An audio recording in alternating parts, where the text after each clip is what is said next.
Alright, so today we're talking about risking it for the biscuit. And the question we're going to ask today is, what if you don't want the biscuit? What if you don't fucking like biscuits? What if I'm a slice man?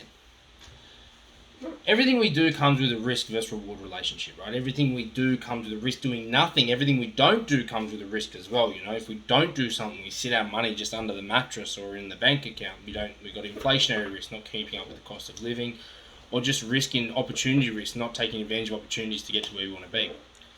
But in today's day and age, we've got this constant push down our throats from social media. If you've got to hustle, you've got to risk it to do it. You've got to risk it, you've got to risk it.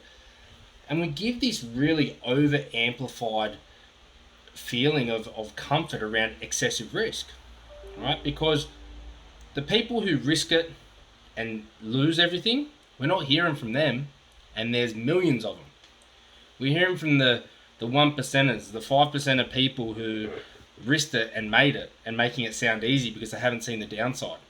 Now, someone like me, or another financial advisor, every day I see the other side of that. I see the other side of the coin of people who risked it, thinking it was all G, and it went bad, and then I've got to fix it.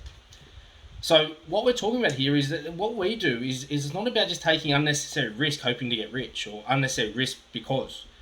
It's understanding, what does your actual dream life look like? What does your biscuit look like? And then what's the level of risk you only need to take to match that? And then from there you can decide if you want to go bigger. But if you understand how easy it is to achieve your dream life with the lowest level of risk and most efficiency, knowing that if that goes bad, you still can achieve some form of happiness, that's a much better strategy to take than just throwing it all caution to the wind and hoping it goes well. Yeah.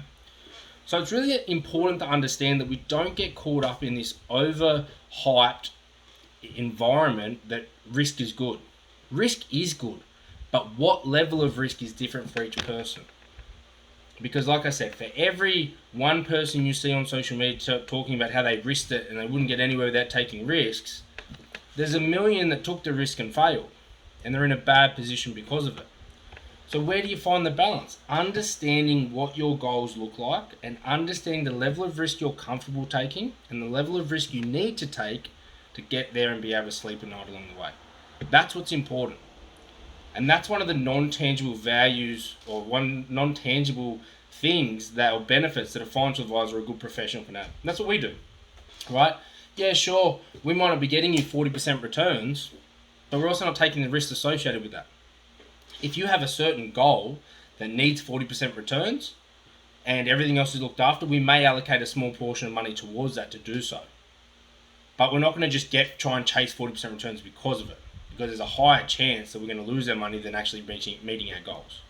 So it's really important you understand.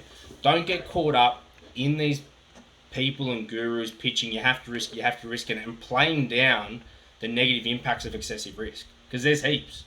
There's fucking heaps, and there's a lot of people out there who have felt the bad side effects of excessive risk. So don't get caught up in it. Sit down, plan out your dream life, plan out your goals, and understand the level of risk first and foremost that you're comfortable taking, and then the level of risk that you need to take to get there. And if there's a gap, that's when you need to do some education or understanding, or see a professional to try and help you bridge that gap to make sure that you're comfortable taking the risk you need to take. Or understanding what other levers you can pull to de-risk your situation.